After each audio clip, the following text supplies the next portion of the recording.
Kaixo, Endika naiz, Aretxabaleta Institutuko irakaslea, eta azalduko dizuet nola egin autoradio baten instalazioa.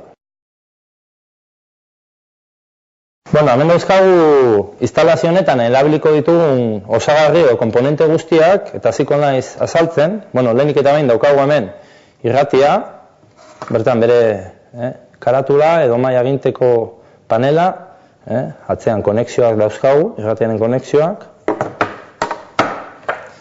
Irratian erabiltzen den konektor ISO, estandarra, eta azkenik bere eusgarri metalikoa.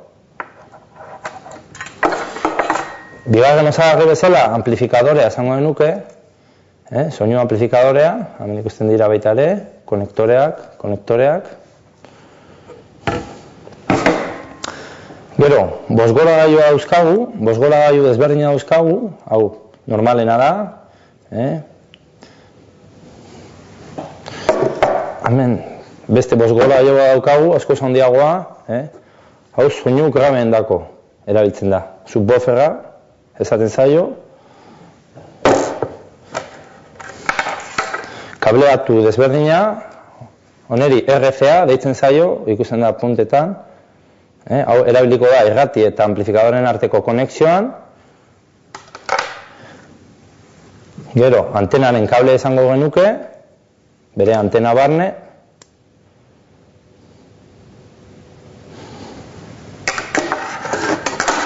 Eta jarraituko dugu Twitter eta frekuentzia banatzailearekin. Hemen, panel honetan egingo dugu instalazio guztia, eta hemen dauzkagu beste bi osagarri, hauek Twitterra dira, soinu arinak entzuteko erabiltzen da, eta hemen filtro bat, banatzaile bat, soinu banatzaile bat. Hemen daukagu gaur egingo dugun instalazioaren eskema, hemen komponentea dauzkagu, irratia, amplifikagailua, filtroak, eta komentatuko dizuet zeintzu diren konexioak. Irratian beti izango dugu antenaren konexioa, RCA konektoreak amplifikadorera, eta azkenik konektor ISOa. Konektor ISOan izango dugu bateriako negatibo eta positiboa, eta memoriak mantentzeko positibo bat. Gero, bosgoragailuen irteerak filtroetara eramango ditugu, eta bertatik irteera ezberdinak irtengo dira, altaboz normala eta Twitterren dako. Amplifikagailuan beti izango dugu bateria eta positibo eta negatiboa bateriatik, eta positibo bat irratia bialtzen duena.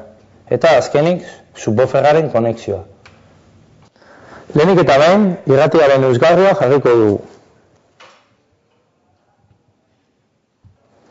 Irratiari ISO, RCA eta antena konektatuko dizkiogu.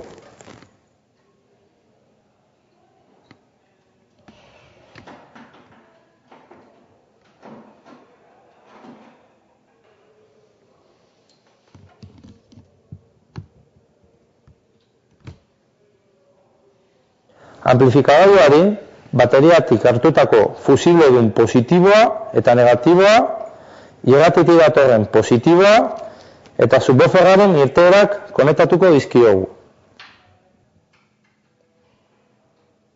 Bosgoragailuen irteeretetik frekuentzia banatzailearen inputera konektatu eta horietatik bosgoragailu eta Twitterrera.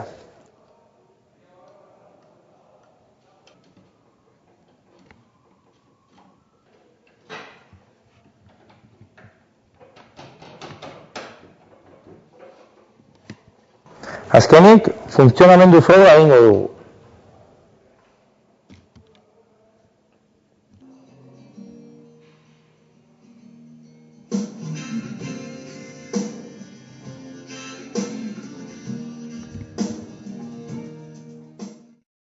Laburbildu hauek dira jarraitu beharreko pausu garrantzitsuenak.